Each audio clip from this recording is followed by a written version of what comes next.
Welcome everyone to our webinar, Afghanistan War Whistleblowers. I'm Chris Oppie, a historian at the University of Massachusetts and the director of the Ellsberg Initiative for Peace and Democracy. So let me now briefly introduce tonight's panelists. The discussion will be moderated by Kelley Vlahos. She is a senior advisor at the Quincy Institute and the editorial director of its online magazine, Responsible Statecraft, where many of her own articles often appear. Previously, she served as executive editor, managing editor, and frequent writer on foreign policy at the American Conservative magazine. She was also a longtime online reporter for Fox News. Matthew Ho is the associate director of the Eisenhower Media Network. He is a former Marine Corps captain, an Afghanistan State Department officer, a disabled Iraq War veteran, and a senior fellow emeritus with the Center for International Policy. In 2009, Matt resigned his post with the State Department in Afghanistan in opposition to the war. In the chat, we'll post a link to his extraordinary letter of resignation. Daniel Davis is a senior fellow and military expert at Defense Priorities. He retired from the U.S. Army as a lieutenant colonel after 21 years of active service, which included 4 combat zone deployments from Operation Desert Storm in 1991, Iraq in 2009, Afghanistan in 2005, and again in 2011. A few months after his retirement, he wrote an article for the Armed Forces Journal called Truth, Lies, and Afghanistan: How Military Leaders Have Let Us Down. We'll post a link to it in the chat. He has published numerous other articles for the Washington Post, the New York Times, The Guardian, and other publications. He is also host of the Daniel Davis Deep Dive on YouTube. Both Matthew Ho and Daniel Davis have the distinction of receiving the Ronald Ridenhour Prize for Truth-Telling, named after Ron Ridenhour, a veteran of the Vietnam War. During Ridenhour's tour of duty in Vietnam, he learned that a company of U.S. infantry had killed hundreds of unarmed and unresisting civilians in a village called My Lai in 1968. When Ridenhour returned home, he had the moral courage to report what he had learned, effectively ending what had been a successful Army cover-up of the massacre that lasted some 18 months. The Ridenhour Prize is a great honor, and we are honored to have all these guests with us. To those of you watching, if you have any questions, please do write them into the Q&A, and we'll try to get to some of them, particularly in the last half hour. With that, I happily turn it over to Kelley Vlahos. Thank you, Christian. I really appreciate that opening, and welcome to all our viewers. It is a great honor to be leading this conversation for a program and the Ellsberg name, and I pledge to do my best to keep us living up to the ambitious and laudable goals of our discussion tonight.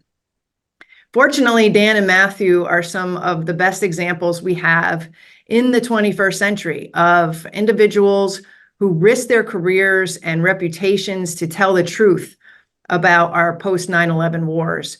Each were confronted with a decision.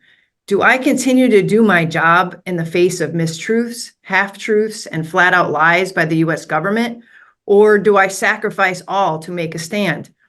In Matthew's case, he did the latter and resigned, freeing himself up to shout from the rooftops that U.S. policy in Afghanistan was failing.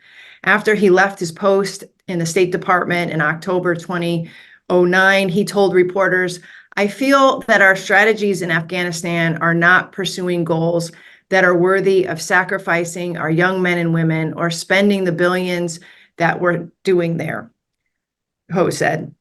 "I believe," quote, "that the people we are fighting there are fighting us because we are occupying them, not for any ideological reasons, not because of any links to Al-Qaeda, not because of any fundamental hatred towards the West. The only reason they're fighting us is because we're occupying them," end quote. This was a big deal in October 2009. It was less than a year since Barack Obama took office and pledged to carry out a counterinsurgency in Afghanistan that would help restore security and a working democracy there, supposedly the good war. Ho had spent 6 years as a Marine in that good war and in Iraq as well, and knew that the failures that we were seeing on the surface were nothing compared to the fundamental problems with the invasion and occupation of both countries underneath. Meanwhile, Danny in 2012 wrote a report and subsequent articles outing U.S. generals who were spin doctoring their way through the years to keep Congress happy and to keep continuing to send money, weapons, and troops into Afghanistan.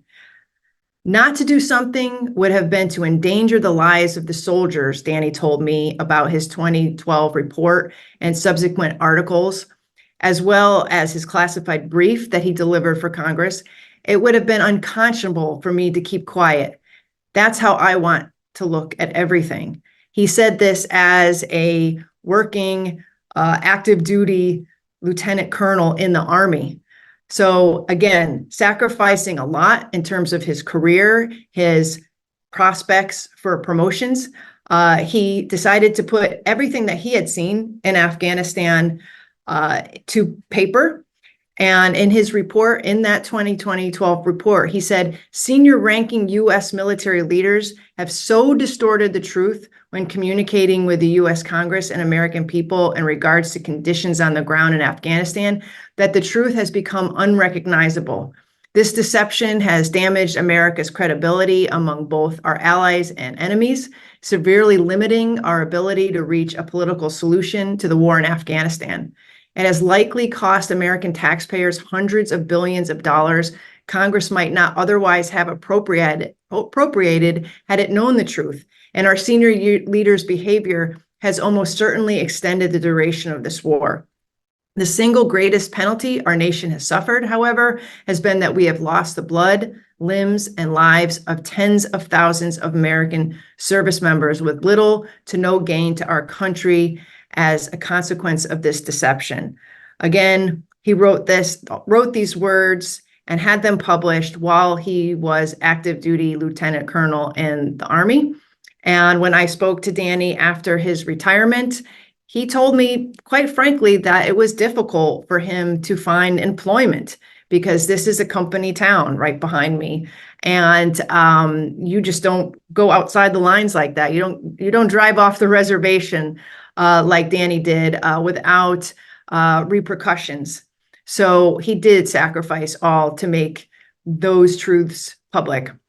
10 years after he wrote that, Craig Whitlock at the Washington Post released the Afghanistan papers, in which he was able to obtain the private interviews of numerous military and State Department officials by the Special Inspector General for Afghanistan, John Sopko. Those interviews, which were only released through the Freedom of Information Act, confirmed everything that both Matthew and Danny had said about the futility of the war policy in Afghanistan. But that was a full 10 years before, the public had access to these truths. I'd like to ask both of you, but before I want to read a quote here because I think you'll find it very interesting by Douglas Lute, a 3-star Army general who served as the White House's Afghanistan war czar during the Bush and Obama administration. He told Sopko during those interviews in 2015 that, quote, we were devoid of fundamental understanding of Afghanistan. We didn't know what we were doing. What are we trying to do here? We didn't have the foggiest notion of what we were undertaking. If the American people knew the magnitude of this dysfunction, 2,400 lives lost, Lute added, blaming the deaths of the U.S. military personnel on bureaucratic breakdowns among Congress, the Pentagon, and the State Department. Who will think that this was all in vain? So basically, that was just a few years after Danny and Matthew had made their decisions to risk all. So I would like to pose this question as my first question to the two of you. What were each of you thinking when Whitlock's award-winning series came out in the Washington Post? as whistleblowers, you paid the price for the truth telling. Now here it was in black and white that you were right. Did you feel vindicated? Did you feel that your work and your sacrifice was worth it? That maybe it, sowed the seeds for the mainstream journalists at the Washington Post and other places to sort of pick up the ball and start asking questions and being more skeptical. What did you take from that all? I guess we can start with Danny. Well, Matt and I've talked about this a lot of times, so I already know what he's going to say, and it's going to say no. There was no vindication whatsoever. Did we feel the slightest positive thing, because we were, number one, we always knew the truth, so it didn't tell us anything we didn't know, but it was anguishing that it took that long for the truth to come out, even though it was self-evident on the ground for anyone who was willing to look at it. There was nothing special about anything that I saw there that thousands of other people didn't see, but that too many people were either afraid to say anything or okay with just continuing on with the game, because that's, quote, how the game is played, and that's what you got to do to continue on. And most of the military people, for example, I knew that they just focused on whatever their task was. They were given a tactical task, and their deployment started on this day and it ended on that day. And between here and there, I'm going to do everything I can to take care of my men and do the job, and then I'll leave to policymakers whatever else. And so they just didn't look up from that to see anything else or feel it was their job or anything to that regard. On the Whitlock papers themselves, I was not surprised either, but still very disappointed and discouraged and disheartened, because even when the truth came out, no consequence, no results, no changes, no anything. The war kept on going. And in fact, although there's plenty of complaints about the way President Biden got out, at least he got out, and I give him credit for that to this day. I've always given him credit for taking the hard choice to get out when he first came into office. But it took that long for us to finally get out. And then, of course, when the disaster unfolded in August 2021, and all the spin that had been hidden for all these years by all of this string of all these generals, I'll never forget the one in 2013. His name what was Matt? Who was the guy that 2013, the commander, the Marine Corps general? John Allen. Allen, yeah, said that we won. This is victory. This is what victory looks like. And it was a lie from the beginning. Right. And then when the thing's over, who do they ask what went wrong? But the very architects of the people who made the policies. And so not only was no one ever held accountable, they actually went back to the architects of the disaster to explain to the rest of us why it went wrong. And not surprisingly, they said it was somebody else's fault. If they'd just done what I said, everything would have been fine or whatever. And it's Biden's fault. It's whatever. Trump, some blamed him. But the bottom line is that this disastrous war, all the things that Matt told, and he was my predecessor. He's the one that I modeled my things after, like I think you mentioned in the beginning here. He was inspired me to do this, to follow in his footsteps. And yet you see that no one was ever held accountable. And now that, as I actually had on a show just hours ago on my new channel, this is still going on to this day. And I was talking specifically about lies, intentional deception, and just hideous analytic ability at the highest levels of government is drawing us further and further into two potential wars that we may end up fighting because we're not willing to tell the truth. So it's kind of a long answer, but yeah, it's kind of discouraging. Matt? Yeah, I think, exactly as Danny said, and, there's a third person. I remember we did a show with Scott Horton immediately that day that these came out. Danny, myself, and another dissident named Danny Surgeon. And Scott, of course, had been talking about the Afghan war in the same manner we have been talking about it before we went even public. So Scott's been a great I don't want we want to call Scott an anti-war voice, since even though he is the anti-war guy, but his foreign policy understanding is so great, eclipses most people in DC. But I think there also was too, since this is about whistleblowers, so I think we're probably a little more comfortable here getting into some personal stuff than we normally would. I think there was an anger when they came out, and a sense of disappointment. The fact that nobody picked up the phone and asked us. You know, Yeah.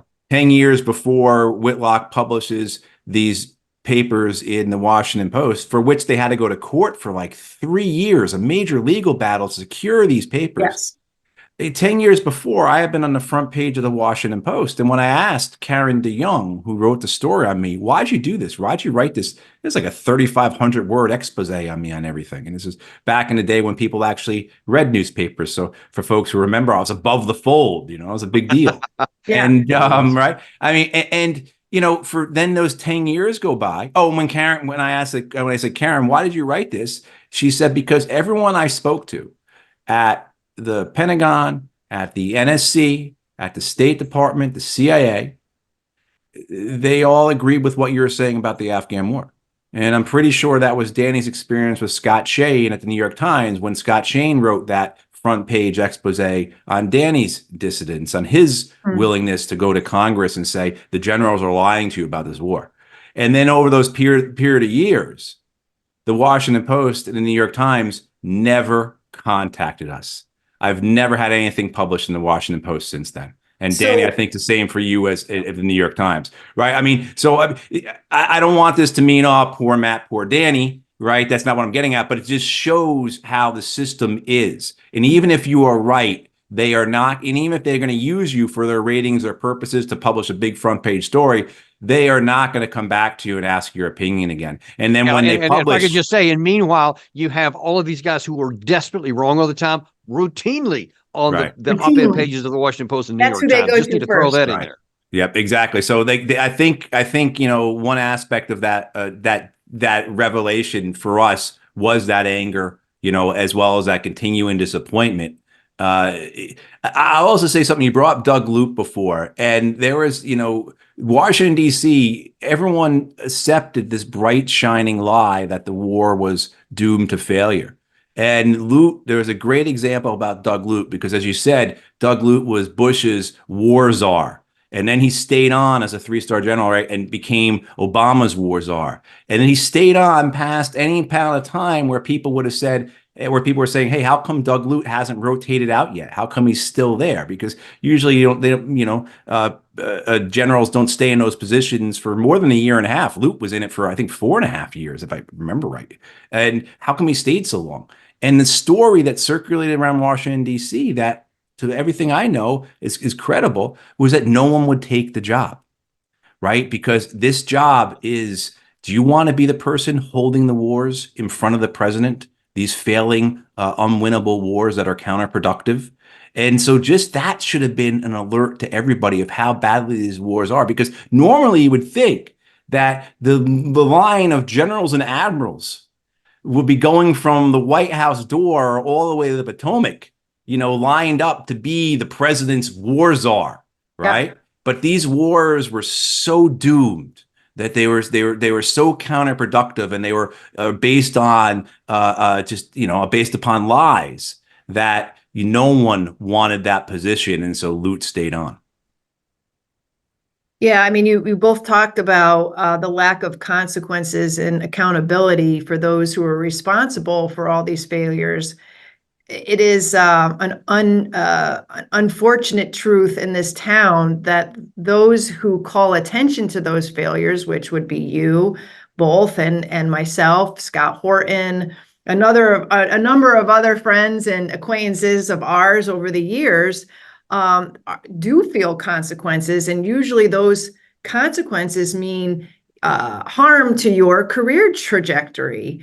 And it's unfortunate. You, like I said in my opening, you really do have to make a clear decision about whether or not you are ready to sacrifice some piece of yourself, whether it be your career or your reputation in town.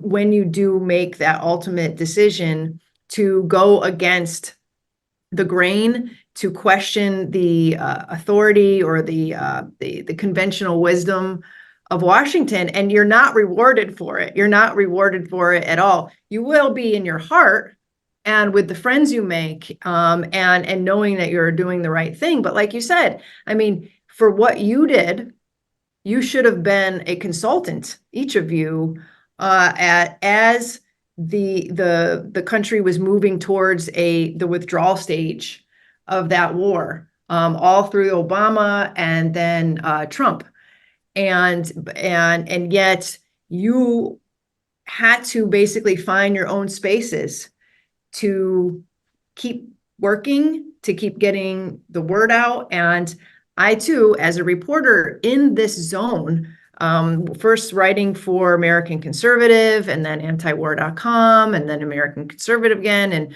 wherever anybody would have me, I felt marginalized as well. I mean, you make a decision. And that's why I love the fact that now I'm doing all this work at the Responsible Statecraft, and you're all doing your work at the Eisenhower Network and Deep Dive, where you're actually reaching a lot of people. And what you're doing is you're platforming other people so that they're not cast in the margins. And I think that we've kind of, it's not sour grapes to say, oh, great, I've only been saying that for 10 years. And all of a sudden, Craig Whitlock is getting all these awards. Now, I'm not saying he didn't do the gumshoeing to get that story. Like you said, he had to fight in court and everything. It's not sour grapes. It's just, it's bemoaning the fact that the system is stacked, and that usually we end up being canaries in the coal mine, and then other people, get Kelley, when I came back from Afghanistan I want to say it was late October 2011 is when my deployment ended.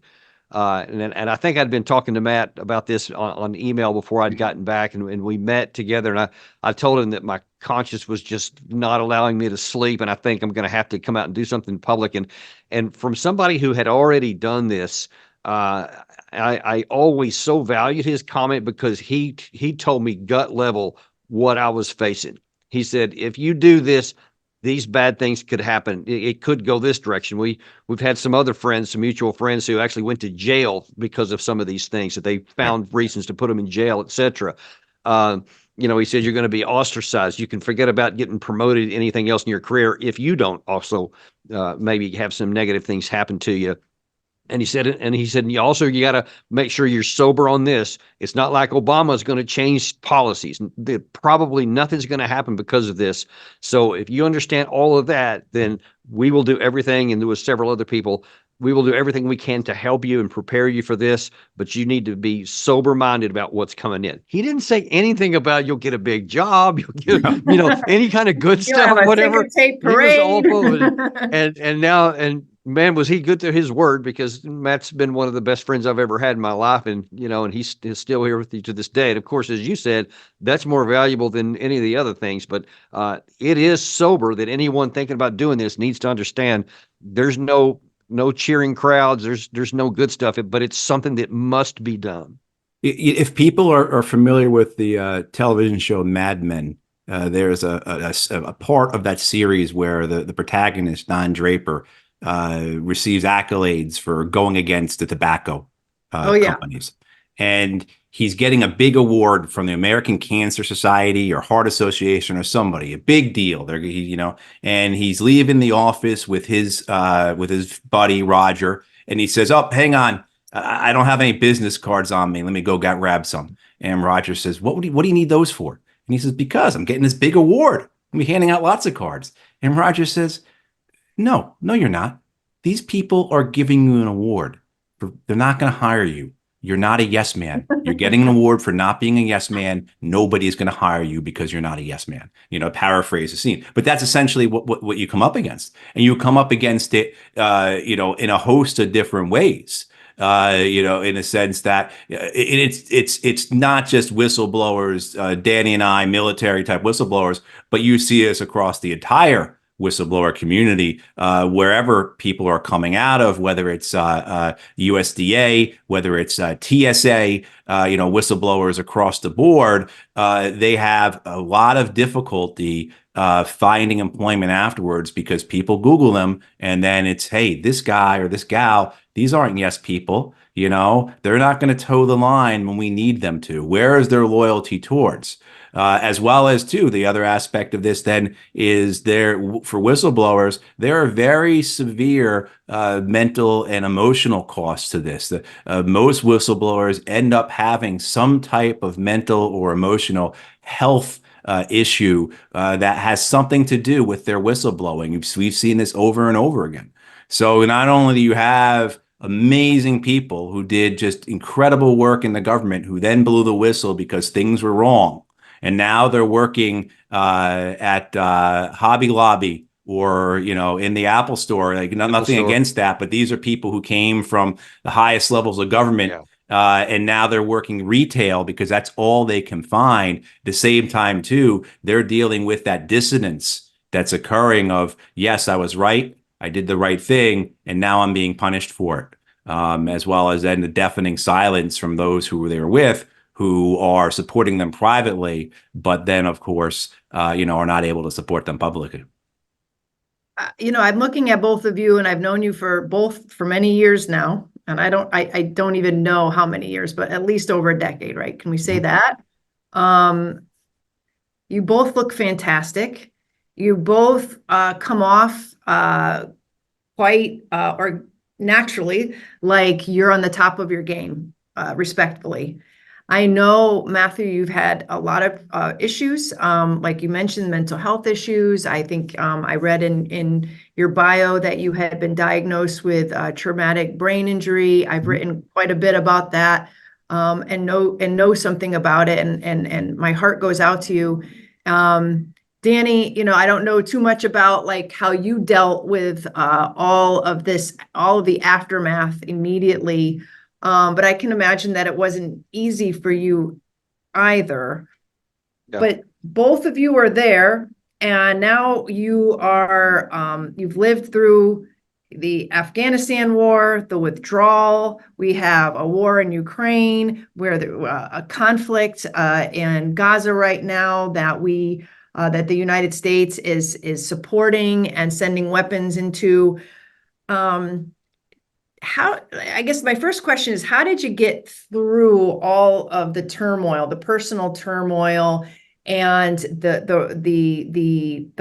raw, I guess, backlash that I'm sure came with a lot of the accolades as well?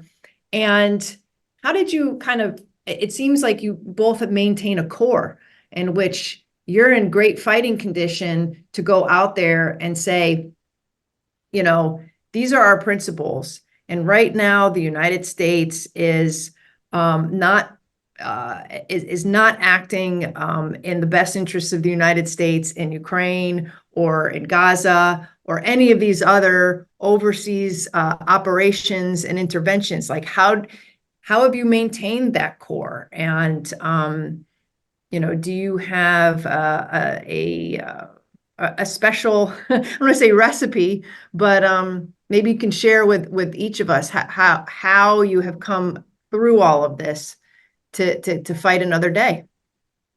Yeah, I was, as you mentioned a second ago, I was still at active duty. This wasn't after I resigned or anything, so I still had to go to work the next day, and I was under more stress and pressure than you can imagine. Especially in the days and then the hours leading up to when I finally came clean, because I went and first told some of the generals privately before anybody knew publicly. And so I knew I wasn't going to have any top cover for a while, and took a lot of heat internally. But I was stationed in the Pentagon, and I was a liaison officer between the Rapid Equipping Force, which was at Fort Belvoir, and the senior leaders of the Army in the Pentagon. So my job was actually to liaise with the generals and stuff who were the last men on the planet that wanted to have anything to do with me. And I'll never forget in the first period of time afterwards, all my coworkers, everyone was afraid to even talk to me, to be seen. And one day, I guess the first full week, nobody did talk to me. And the generals didn't talk to me. They didn't even let me work. I just had to sit at my desk and be there for 8 hours. No one was talking to me. And then the second week, I'll never forget, this one guy comes up to me, and he kind of just walking around, and you could tell as he's coming up, he checks, make sure no one's watching. And he goes, "Hey man," he goes, "you just said out loud what all of us are thinking. Good job." And then runs away.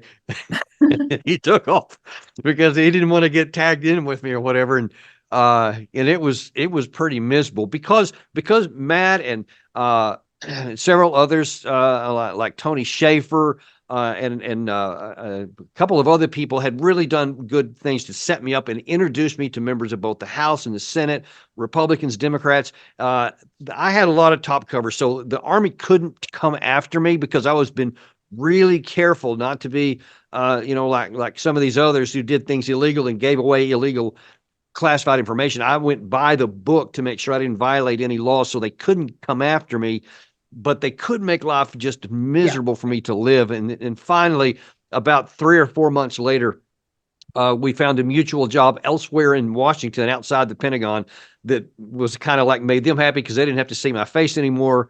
And certainly made me happy that I was outside of that pressure. But for 3 months, it was just hell on earth to go into work every day. Yeah, when I had a lot of support when I was resigning. So in terms of Afghanistan, the other political officers like me, the Americans throughout the country, I had support from, most of them. I know I had support from my counterparts who were in the 6 most violent provinces in Afghanistan. I remember flying up to Kabul and running into 2 of them on the way up there. One was from Kandahar and the other was from Uruzgan. And they were both delighted that I was resigning and agreeing with everything I was saying. And if I, when this is similar to what you heard from Manel Sheline when she resigned from the State Department last week, that her counterparts are so supportive of her resignation and that they can't do it themselves because of the golden handcuffs, right? So if I heard that once, I heard it 100 times. I wish I could have done what you did, but I've got 2 kids going to college. But then it just expands from there, where the people who were supportive, it was anyone who seemed to know anything about Afghanistan was in agreement with what I was saying. Again, to what Karen DeYoung said when she started asking around, and that creates but then nothing changes and no one else speaks out. I had become friends with the gentleman whose last duty station with the State Department was at NATO headquarters. So he was the U.S. State Department's political advisor to NATO. And Jack was saying that when General McChrystal's plan in the summer of 2009 went around NATO headquarters to escalate the war, nobody agreed with it. But when it came time to initial and send it on to the next office, everyone did it.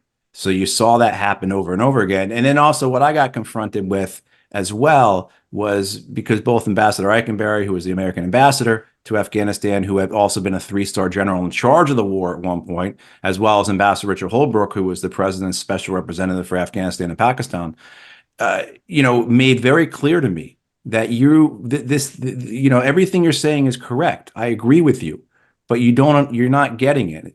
This is a political decision. And so when Holbrooke and Eikenberry would be in the briefing room with President Obama discussing whether or not to escalate that war in 2009, neither one of them were able to speak because the Secretary of State, Hillary Clinton, thought that what was best for domestic political reasons was for the Democratic Party to be seen as being better at fighting wars than the Republican Party. And you could see this, certainly when David Axelrod and Rahm Emanuel recommend to President Obama to escalate the drone campaign because it will make him look tougher. Yep. Right. So, you could have all this agreement with you on your level, but then what you run head into is the very practical reality of Washington, D.C., that politics determines everything. That there is a reason why it goes tactical, operational, strategic, and political in terms of the levels of war.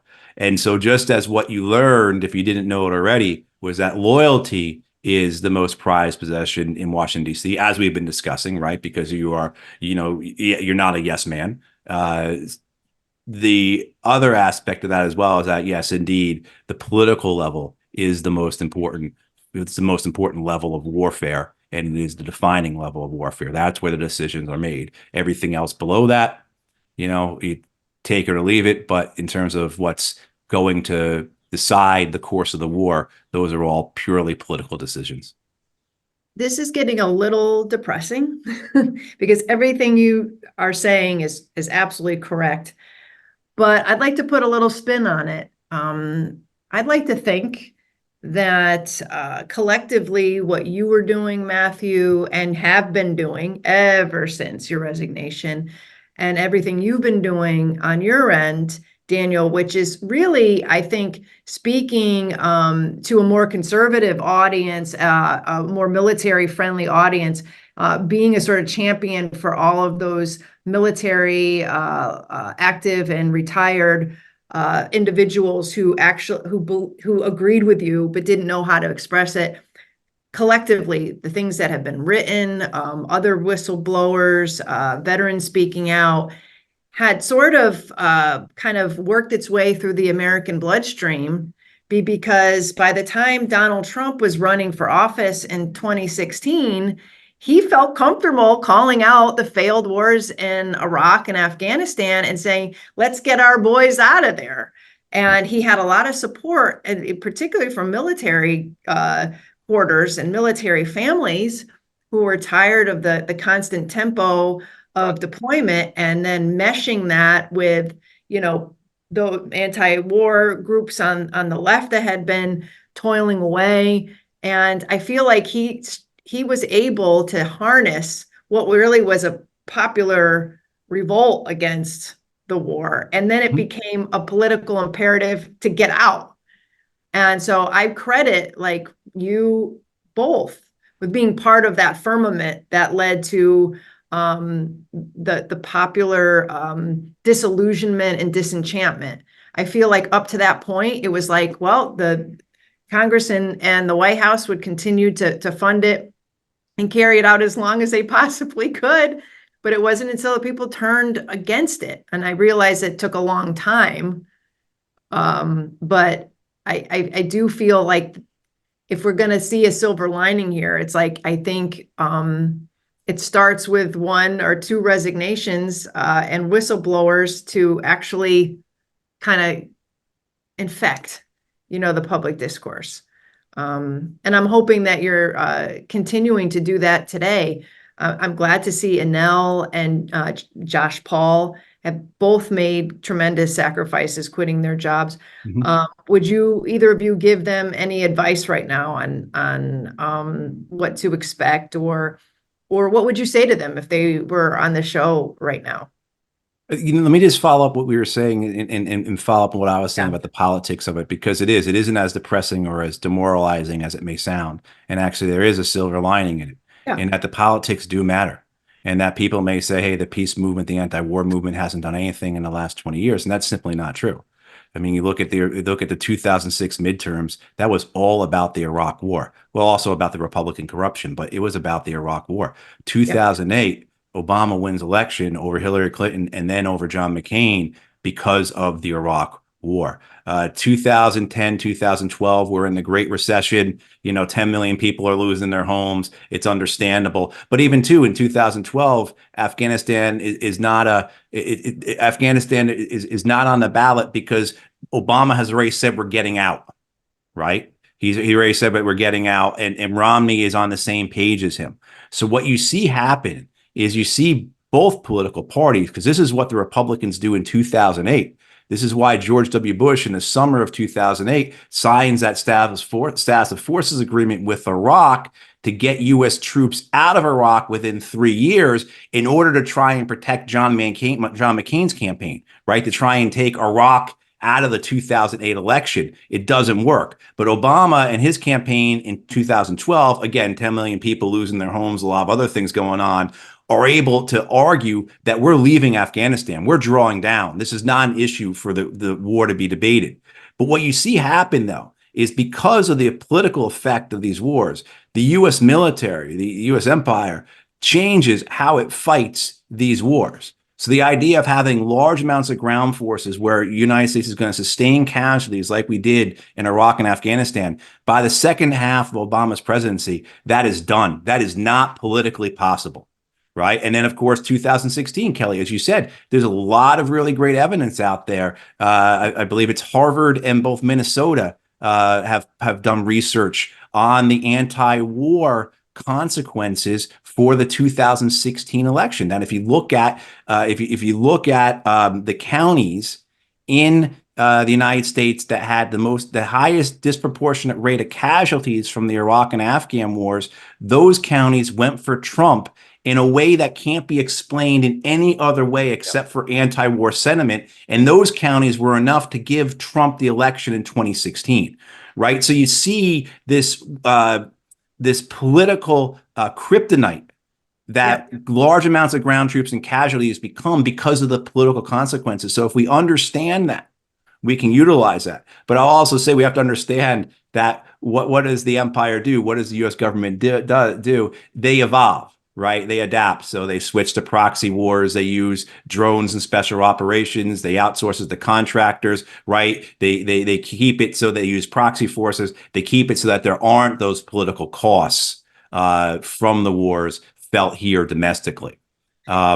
Yeah, and if I might add to that, and this might be a little provocative, is that they hyper politicize the wars. So as you're hearing now from Biden, that if you don't consider Putin a evil Hitler-like figure who is threatening the very idea of freedom and liberty across the globe, then you are MAGA. You have an authoritarian impulse that you're on the wrong side of history. He's lumping everybody in to that orange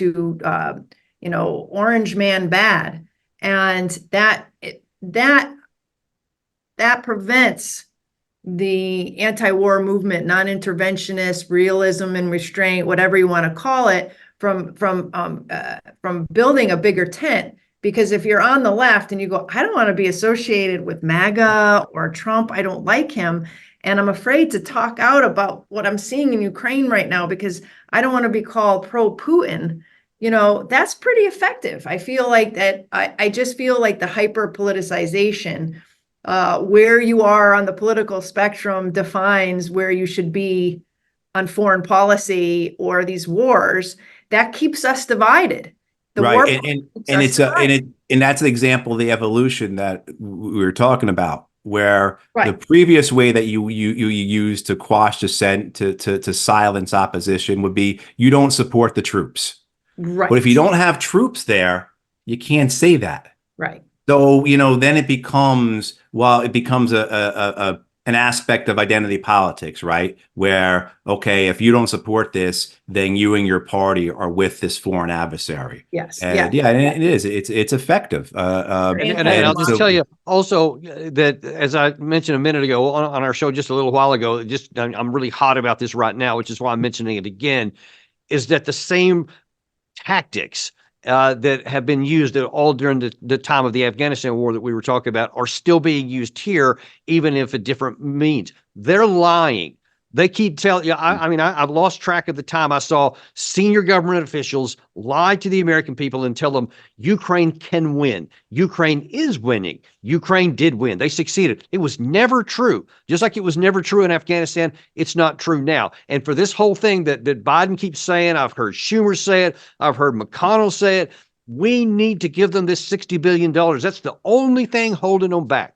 No, it's not. It has nothing to do with the outcome. It's a drop in the bucket compared to the dynamics between two sides and what goes into making national combat power. It's a little drop in the bucket, but they're lying to you and saying it matters. It matters between victory and failure, even though, as Matt and I have actually talked about on our show a few times, they never say how. They never say, if we get that money, then this and the other thing will happen, and we'll negate this from Russia, that from Russia, that they have this big advantage on. They don't even do that. They don't bother with it. They stick with what you just said a second ago, which is the emotional comment. And it's the Putin is a dictator and he's coming for us. That's the other thing they say a lot.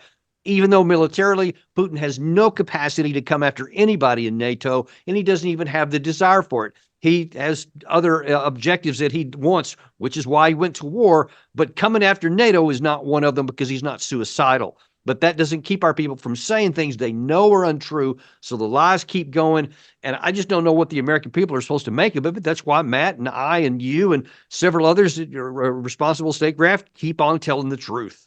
Well, and that's what I would say. You asked Kelley before I pulled this down this rabbit hole. You asked about what we would say to Josh Paul or an LG line, and of course it would say thank you, and then it also be cognizant of how you're doing. This gets back to also to what we were talking about before about the emotional and mental health aspects of this. Be cognizant of what you're doing, of what you're up against. You are up against the Leviathan. It is your lone voice screaming into the whirlwind, right? And the consequences for you can be devastating, particularly 6 months, a year from now, when everyone has moved on. So right now, Josh and Anel, they're getting a lot of media attention, very well deserved. I'm really excited to see that. But 6 months from now, a year from now, when the world has moved on, when the television networks have moved on, and you no longer have that job, you start to question why you did this. You start to wonder whether it was worth it. But also, too, it's not even that. It's more of the dissonance that you were right. The world has shown that you were right, and now here you are. Where is everybody?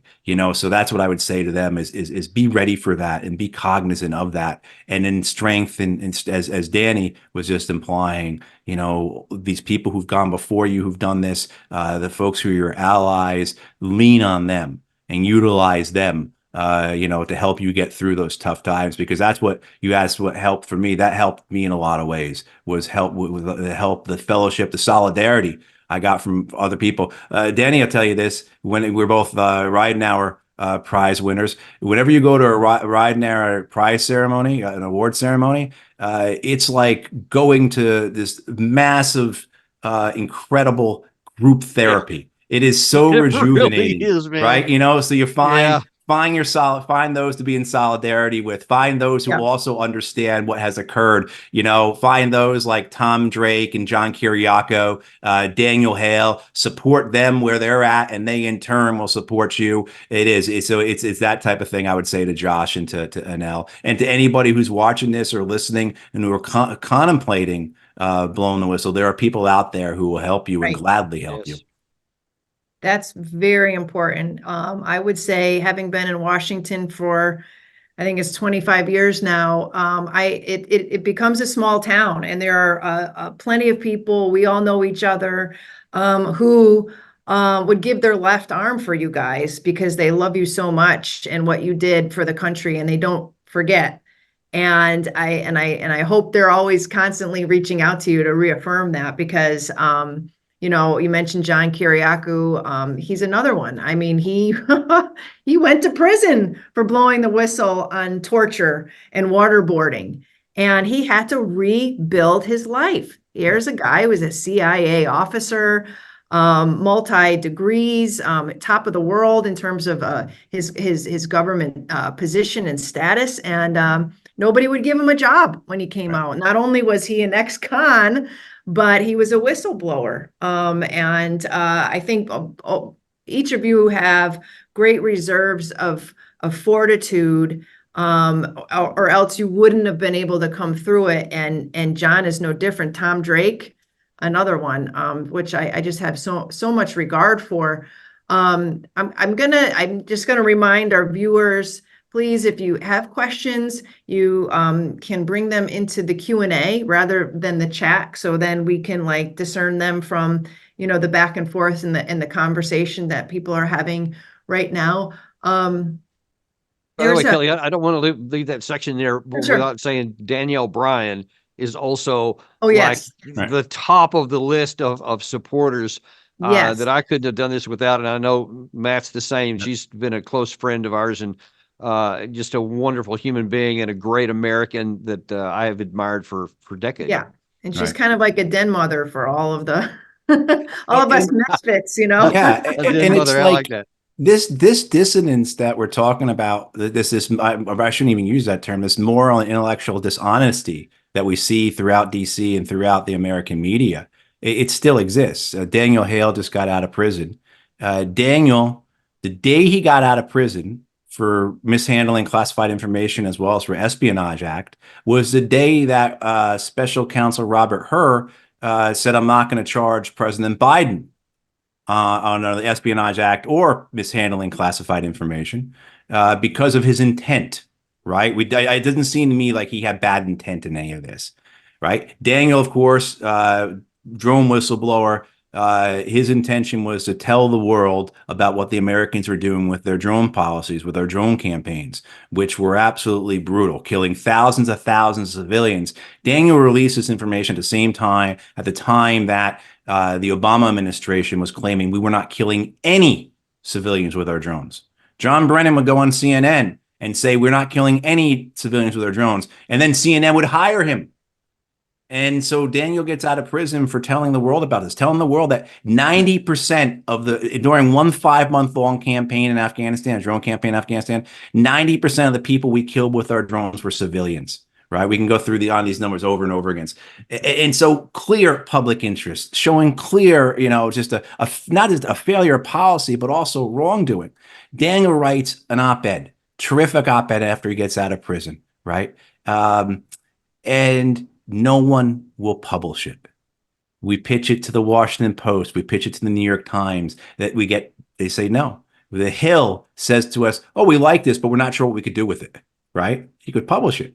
Al Jazeera published it, but we could not get anyone to publish this from this young man who had just gone to prison for telling the world about the illegality and the failure of the American drone campaign.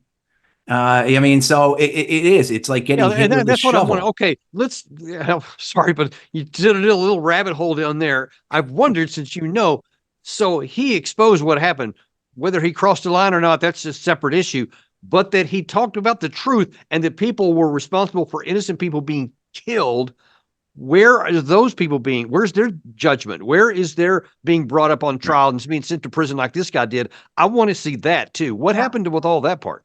Well, and I think that's what also is another aspect of why we have these issues, right? This dissonance that exists within us between what we know and what we see happening is that the people that carried out these policies, they've been promoted, right? So if you look at those who were in charge of the American war policies today, the people who are guiding American policies when it comes to Palestine and Israel, or guiding American policies when it comes to Ukraine, these are the same people, the same men and women that were in charge of Afghanistan, Iraq, Syria, Libya, Yemen, Somalia, Africa, right? So you have that how is this possible? You struggle to find the right words to express what you are witnessing, what you've lived through. So people that promoted wars that were built and sustained upon lies, that were clear failures, not just moral wrongs, but not just failures, but counterproductive. My favorite Afghan stat is that when the U.S. invades Afghanistan in 2001, there are roughly 200 to 400 Al-Qaeda worldwide, according to the FBI, right? Worldwide, and what does our invasion do? Right. It creates Al-Qaeda into an international organization of tens of thousands that has offshoots like the Islamic State. They control vast amounts of land. They control cities like Raqqa and Mosul. They threaten governments. And yet, before we invaded Afghanistan, there are 200 to 400 people strong worldwide, according to our own FBI. So it massively counterproductive. Massively counterproductive. And every one of those wars has at least one incredible example like that, and many other smaller examples. And yet these people are promoted. They're the ones in charge of these, while people like Daniel Hale are in prison, John Kiriakou is in prison, Tom Drake is, working at the Apple store, et cetera. Yeah, it's unfortunate, and you're making me angry because I'm starting to remember stories that I did during this time, particularly about Abu Ghraib. So we have an example of actual law breaking in terms of torturing detainees. We have it. We have all the pictures. We have all the documents. We know that the policy was put into place at the very top to torture detainees, and yet none of those people were held accountable except for a few very low level National Guardsmen and Janice Karpinski, who was the brigadier general at the time of at the jail. Again, another who was literally thrown into a situation where she was told basically by CIA that were there, contractors were there, her top commanding officers, that this was the policy, and she ended up getting demoted, but nobody above her. And same with the torture, the CIA torture. Senate did a massive investigation, found out there was torture. Obama comes out and he says it's never going to happen again, and nobody was punished for it. Well, and the other aspect of this too is in the conduct of the war, the actual operations of the war, the strategy of the war. When you have those lies at the senior level, it creates an impossibility for those who are actually conducting the war to have a successful strategy. And so when we're in Iraq in the early years of Iraq, and it's literally forbidden by the Secretary of Defense to use the term occupation, how are you going to win a counterinsurgency fight? How are you going to win a war against guerrilla forces, beat a resistance, if you can't even say out loud that you are an occupying power? In the same way, too, the same thing occurred in Afghanistan. The same thing occurred, in terms of whether or not we were occupying, whether we were seen as occupiers or whether there was a civil war. You just weren't allowed to say those things. I mean, if I went to one briefing, I went to however many of, an intel briefing that shows the insurgency, right? And then it lists what their reasons are for attacking us.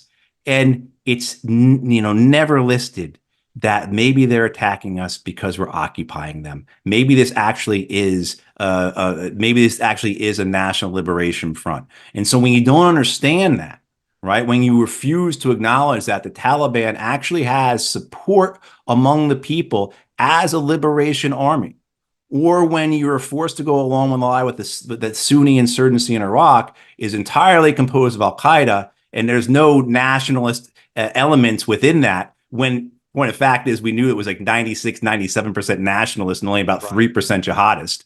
But so what does that do then for your strategy? How do you actually conduct operations? You are committing yourself to losing that war when you're not even allowed to say out loud what the war actually is, right?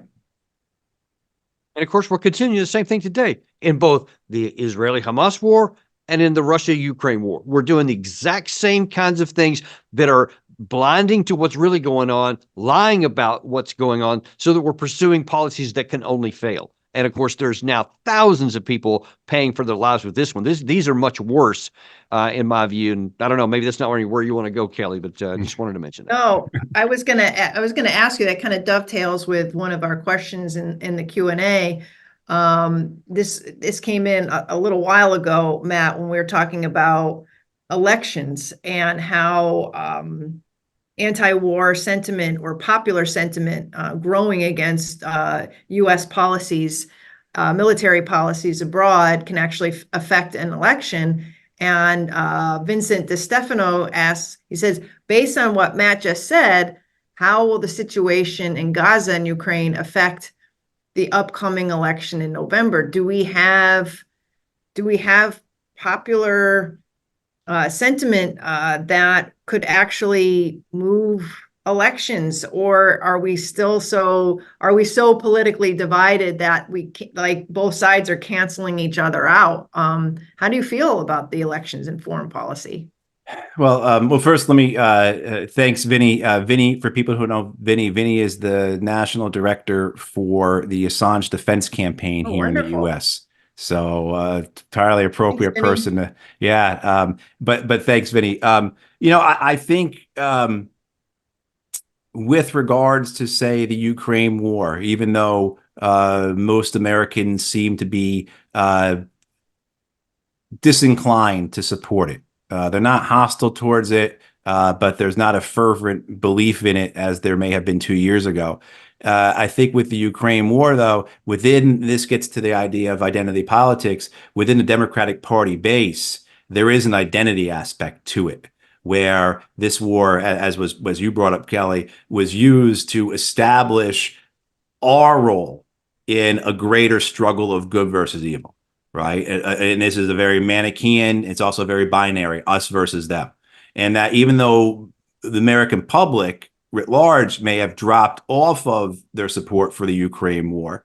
Within the Joe Biden base, there is a great deal of support for the Ukraine war. And so I think that the domestic political calculations are that what we need to do is to keep that going in terms of our support for the war, to keep our base motivated, right? To keep them alive with this spirit of us versus them, good versus evil. And you see that, I think, in September when Joe Biden launches his first campaign ad, and that campaign ad is of him visiting Ukraine.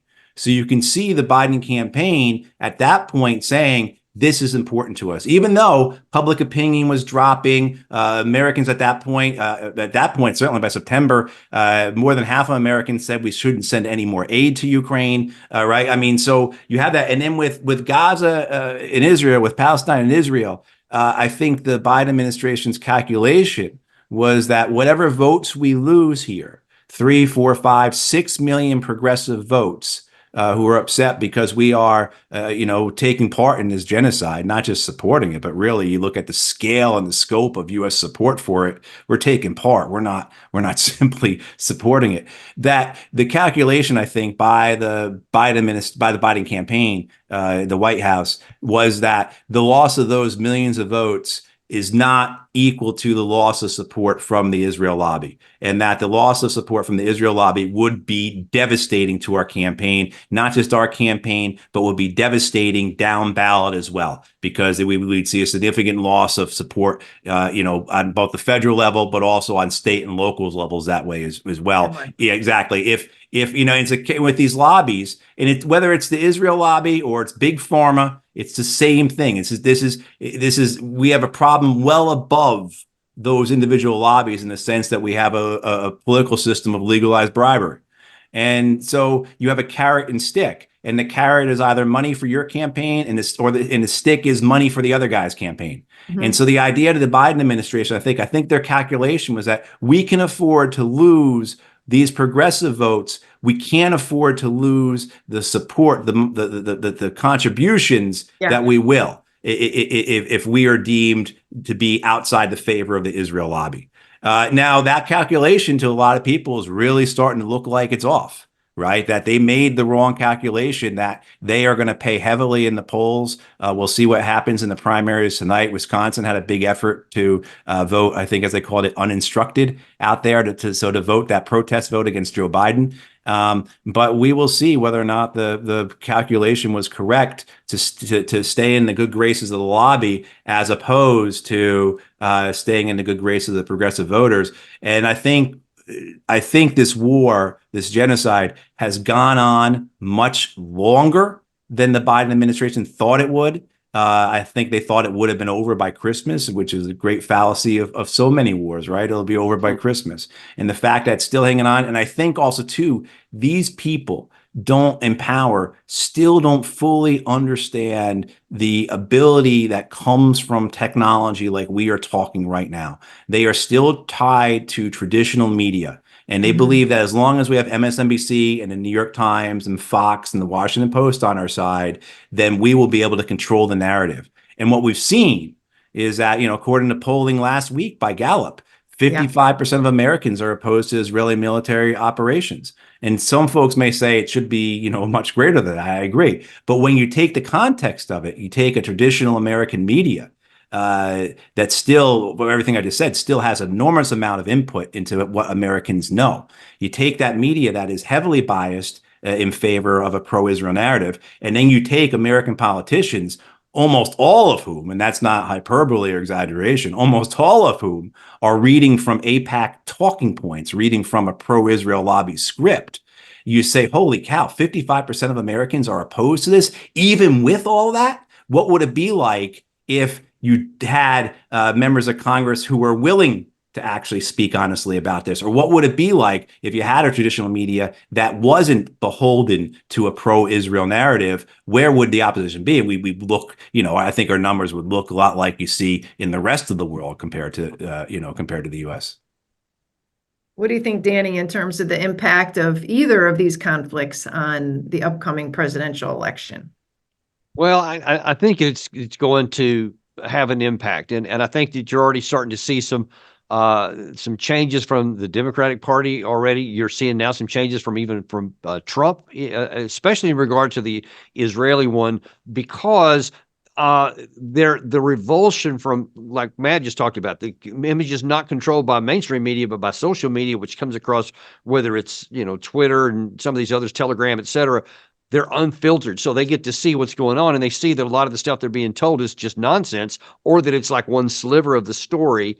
And not the whole thing. And so people are turning against it. And I'll be interested in seeing that Wisconsin vote tonight, too, to see if that continues the pattern of Minnesota and Michigan, and how much that's going to change the dynamics for the Biden administration. You have seen them moderate their actions, and they started taking a lot more forceful moves against Netanyahu, especially when we started getting into the Rafah area, simultaneous with those protest votes going on, because they knows that could end up changing them. And even Trump the other day was not as enthusiastic behind what the Israelis hoped that he would say than I think that they desired. And it was just kind of tepid support. And then the other one, the Russia-Ukraine war, so far people hadn't been much movement on that, because I think the belief among many of the elites is that they could just hang on with a frozen conflict on the line of contact at least through November, and then they can say whatever they want because it's not going to change. That's a big gamble, because I'm starting to see evidence that the Ukraine army is in danger of breaking, and they may not be able to maintain that. And you want to talk about an electoral loser? If the White House refuses to make a negotiated settlement, refuses to push in that direction, like they're trying to push for, the ceasefire, for example, in Israel, and all of a sudden that collapses, and now Russia starts genuinely rolling into areas right then, and in Kharkiv gets in danger of falling, and possibly Odessa later in the year. I mean, those things happen, and it's going to turn everything upside down, because now then they're all going to look to Biden and say, your policies failed. You had a chance to do stuff earlier and get this off the table, and you refused to do it. Now you've got a literal crisis on your hand, because Biden will come under double pressure. One, to make a negotiated settlement, get it off the table before the election, and then the other one to escalate it and to get it up higher, to say, oh my God, we can't let Putin win. That's what you're going to hear a lot of. And then now you have the risk of actual escalation and drawing us into a war that is like nothing we've seen in a generation. And that's what I worry most about. Right. And the other aspect for that with Biden is if he does, quote, lose Ukraine, unquote, right? That's on top of him having lost Afghanistan, right? I mean, something we all disagree with in terms of how that's framed, but in terms of for political framing, he lost Afghanistan, now he lost Ukraine.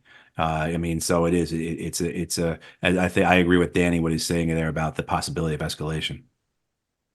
Yeah, that's a tough one. I know Danny, you kicked up a little fuss in the chat, because there are folks that are wondering why you think Ukraine can't win. And I know that's subject for probably another hour-long conversation. But come check out my channel, because I have a lot of stories where you can get all the detail you want. I don't have to say it all again here, but believe me, the fundamentals are there in a way we don't like. Yeah, we saw those fundamentals in Afghanistan, to bring us back to the subject here. I mean, like, it just was the same type of evidence that you can see in the fact, however you want to express it, whether it is, this idea that you put troops into an area. And this is the whole concept of counterinsurgency. You put troops into an area, and then those troops are going to take hits. There's going to be enemy action. But over time, those troops are going to, one, win the population over, and then that will weaken support for their insurgency. And what we saw continually over and over again, both in Iraq and Afghanistan, was that was not the case. There's no example of that. And even President Obama says it. You go to Bob Woodward's book, Obama's Wars, and he says this in the book. He says this to Petraeus and McChrystal and others who are pushing this escalation of the war, this counterinsurgency. Even though we've been doing counterinsurgency in Afghanistan really since we got there, but this is part of the narrative. This is part of the framing. This is part of the propaganda push that we're gonna do counterinsurgency. We were doing it all wrong before, but now we got it figured out. We're gonna do right. I mean, so it was that was another lie, right? Another lie. But Obama says to these generals, he says, "Show me where this has worked." And they can't, of course. But then, of course, Obama goes along with it because he's Right. boxed in. He's got no options. He's got Well, he had options. He just didn't take them.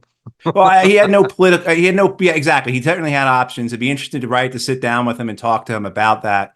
But it was the political options. I think the Pentagon came at him hard. For people who remember when he escalates the war in the fall, he'd already escalated the war. And this is Right. another aspect Right. that people, right? I mean, so when he comes into office, there's 30,000 U.S. troops in Afghanistan. There's about 15,000 NATO troops and about an equivalent number of contractors. Within a year and a half, there's 100,000 U.S. troops, 40,000 NATO troops, and 100,000 contractors. It's a 250,000 man army that Obama puts in Afghanistan, essentially. But he's presented with this idea of escalating the war in the fall by General McChrystal and General Petraeus, and they present him solely with large, medium, and small escalations, and he throws them back at him, and he says, he makes them come back, but they come back with the same plans essentially. And I mean, so he was never really given any options. He's got his Secretary of State who is dead set for escalation of the war for domestic political reasons. She believes, again, the Democratic Party this is a chance for Democrats to be seen as better war fighters than the Republicans. He's got, a Secretary of Defense, Bob Gates, who doesn't want to do anything to upset the Pentagon. No fingerprints, Bob. So he's doing everything he can to maintain his own fiefdom there. I mean, so there's nobody who's offering any type of resistance. As I said, when Holbrooke and Eikenberry told me, like, they're not allowed to talk, basically, in these briefings. Joe Biden supposedly gets credit for being against the war, but the reality is he wasn't against it. The smallest level of escalation offered by the Pentagon was 40,000 troops to President Obama in the fall of 2009. Joe Biden said, let's do 20,000. That was Joe Biden's escalation, right? And Obama chose to do 30,000. So you're talking about a difference of, we would have had 90,000 troops there rather than 100,000. The reason why I say that there were options, I published one. I published it. It's still out there on the line right now. I said, go big or go deep. And I said that if you go in a big surge, it's going to be disastrous. I published, I think it was October of 2009. So before he made the decision, and a lot of it was based on conversations with Matt, frankly. But I said, if you do, here's what's going to happen. And nearly everything I warned about in there happened. At least 70% of it bad happened. And instead, I said, we need to withdraw the majority of our forces and maybe go on these, special forces kind of things on targeted operations if they're against the United States. But he had options, but who's he going to listen to? I think, I was a lieutenant colonel at that time, or all of his 4-star generals. And, well, we know how that turned. Well, I mean, I can tell you two stories about that type of what they were hearing. So when I resign and I'm on television running my mouth and everything else, and I have to go see Chuck Hagel and David Boren, both former senators, both have been senior on the Senate Intelligence Committee. They were both part of the President's Intelligence Advisory Board at that point, and they were both at universities, Hagel at Georgetown, Boren at Oklahoma.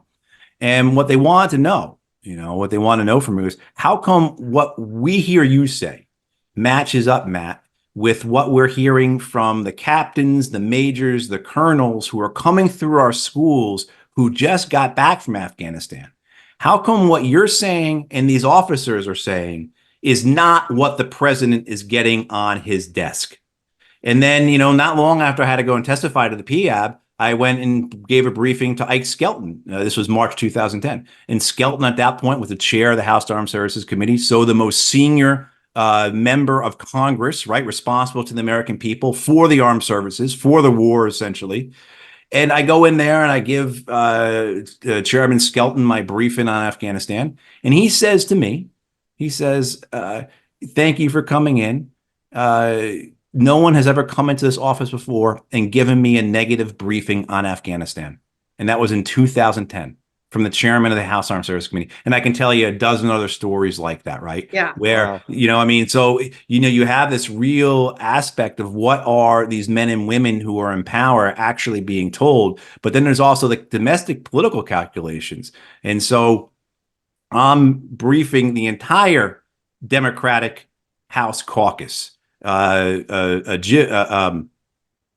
Murtha, who tragically died in December in '09. John Murtha was a Vietnam veteran. He was the first Democratic member of Congress to really go against the war, to reverse himself on the Iraq War, and he is dead set against the Afghan war. And he brings me in November of '09 to speak to the entire House Democratic caucus.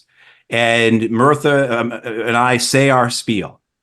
And the House members are excited, and they are lining up 6, 7, 8 deep behind the microphones to say their piece on this, which is essentially, we can't go along with this war. This is just like Iraq. It's just like Vietnam. We can't go along with this. And then at some point after 20 minutes of this goes on, Speaker Pelosi pops up, and, it's her prerogative to speak. And she says, I hear what you're saying. I agree with you about this war. However, we have to remember what is the president's priority. We cannot paint him into a corner. And if people remember, November '09, the House had literally just passed the Affordable Care Act, Obamacare. The week before this meeting, it was going on to the Senate. And the Speaker of the House was telling these members of Congress, okay, I agree with you on this war. It's a mistake. We are dooming thousands of our young people to go over there and die for nothing. But the president's priority is the Affordable Care Act. And that is where we have to put our support, and we can't confront him on this now. Right. I mean, we saw this over and over again. I mean, I could tell you a dozen stories like that, but that's the reality of Washington, D.C. politics of it. Wow. Yeah, that is so unfortunate. I guess I can't say I'm surprised, but I had no idea that you'd done that part. Somehow I'd missed those stories, but yikes. Well, you wonder what's going on today, because, at one level you have members of Congress who are urging President Biden to condition the weapons that he's giving to Israel. And they're going out and they're doing interviews with Al Jazeera and other places, Democracy Now, whatever, basically saying that they're concerned that Israel is not abiding by international law and that we are feeding it with all of our weapons and aid.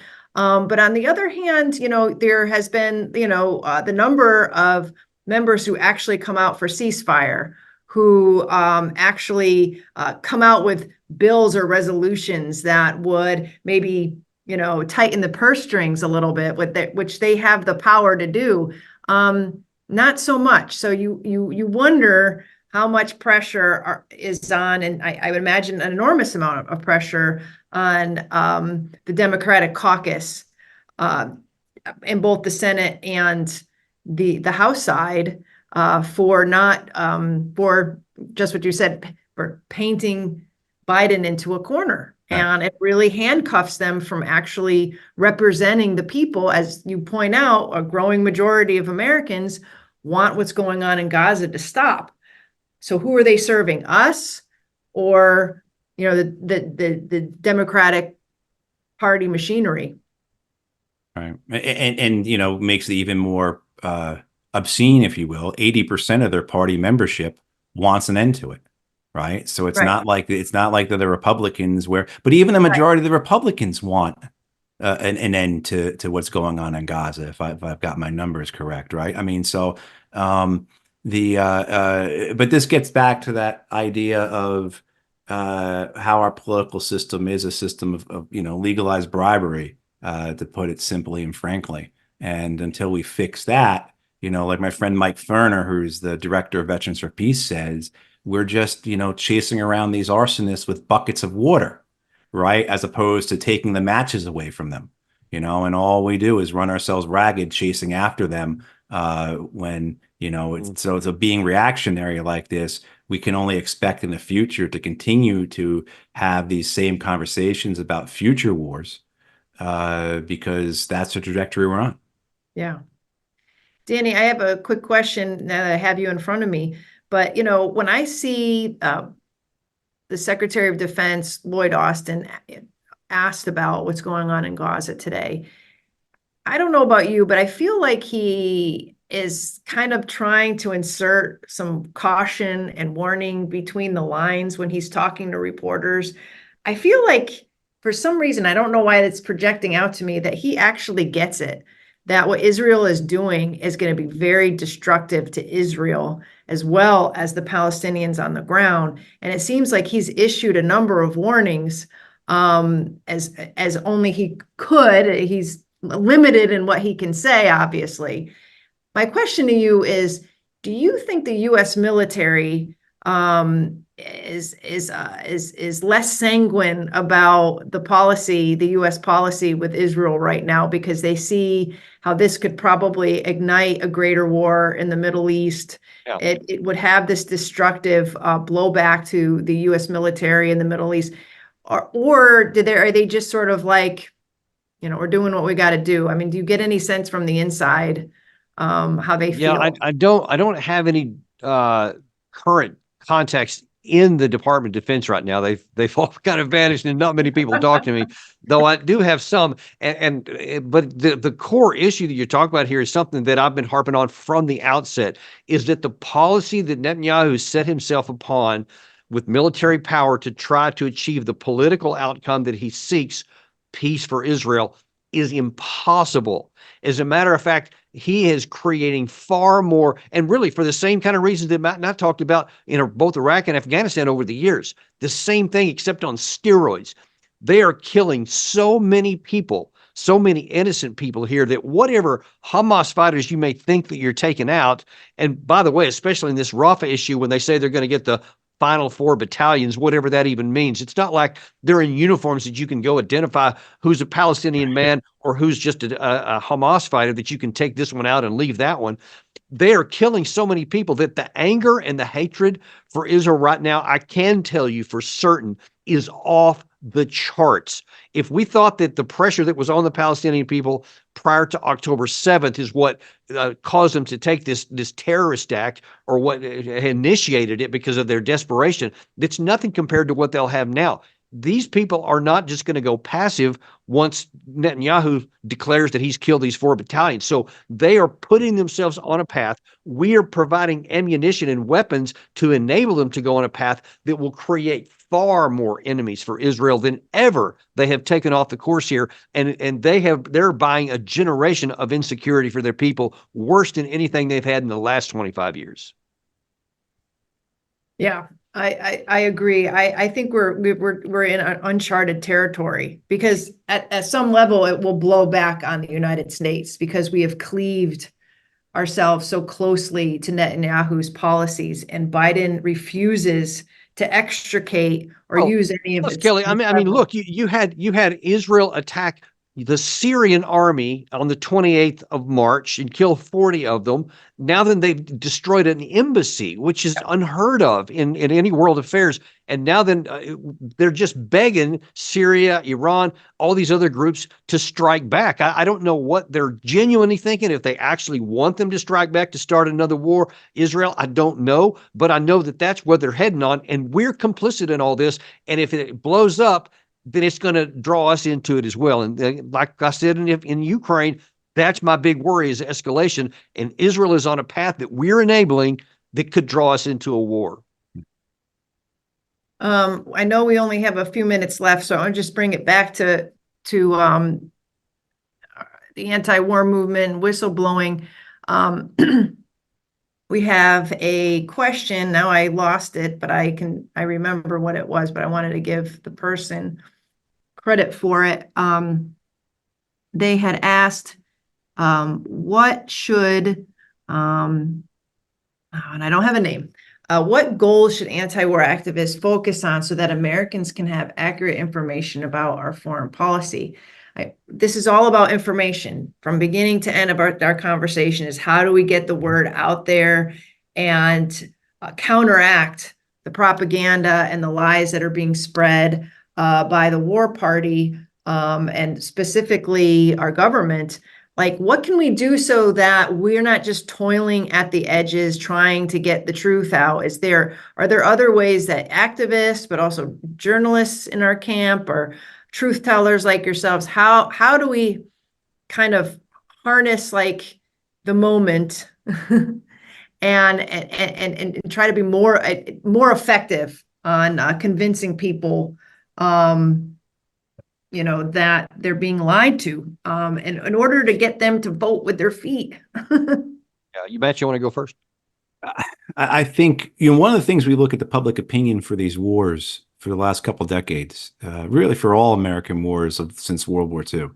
And the wars tend to start out quite popular, and then they lose their popularity. And in the last decade, they've lost popularity very quickly. And whether these are direct wars or proxy wars. And part of that is the moral foundering, right? That these wars fall under the weight of their immorality, of their own failures, of their how counterproductive they are, etc. But the other is that as people understand it, they become more confident in asserting their opinion. And one of the things with like the technology we have now with alternative and independent media is it allows people to confirm their understandings, their suspicion. Because, without alternative and independent media, if you're forced to rely watching Barry McCaffrey on MSNBC or Jack Keane on Fox News, I'm sorry to agitate you, Kelley, but like if you are, that's what you're forced to rely upon, and you're seeing the Chiron says for retired general, all these different things, and that person is telling you you're wrong, you don't get it, no, that's not what it actually is. Well, then it creates a dissonance or a lack of confidence, and you don't follow up on it. You don't assert yourself on it. You don't speak out about it. You don't act on it. But when you have independent and alternative media that is able to confirm what people believe, right? So you see, and I'm not talking about experts or talking heads like Danny and I are now, but in the case of, say, Gaza, able to see the footage coming out of there, right? That confirms to people what they understand is occurring. And so that ability for independent and alternative media to then have a galvanizing effect on a movement and to inform people, as well as to let people know that they are in solidarity with others. That's the thing that the public opinion would shock people, say in December of 2013 with the Afghan war, when the Afghan war becomes the most unpopular war in American history. In December 2013, 80% of Americans are against the Afghan war. 80%. Higher than the Iraq war ever was, higher than the Vietnam war ever was. And I think if you asked Americans at the time, they'd be shocked to know that. But everyone, whether or not people knew that other people agreed so vehemently with them as to how this war should be opposed, or how this war is not worth fighting, or how it was a mistake, whatever the question is. So I think that is what I come back to, is we need to continue to build, we need to reinforce, we need to support, we need to follow independent and alternative media so that people are able to understand what's occurring. People have transparency. There's one more stat. 2 weeks ago, Pew polling had a number, only 52% of Americans knew that more Palestinians have been killed than Israelis have been killed in the last 6 months. And you might say that, well, how's that possible? You get it. It's one of those things where there's a duality to it. It's terrible that people are that ignorant about the war, that half of Americans don't know who has been who've been killed over there, Palestinians, Israelis. But there's also an opportunity, right? There's an opportunity to educate. There's an opportunity to inform. And when you educate and inform people, that gives you the ability to organize and mobilize people. And then if you can build it to the level that we saw in 2006, 2008, 2016, now you are subverting, now you're overthrowing the edge that the corporations have, the media have, the lobbyists have, because you are directly challenging the power of those people who are in office. And that's what they're most concerned about. Our people in power, whether a Republican or Democrat, the means to them are the ends, right? Power is everything, and that's what they care about.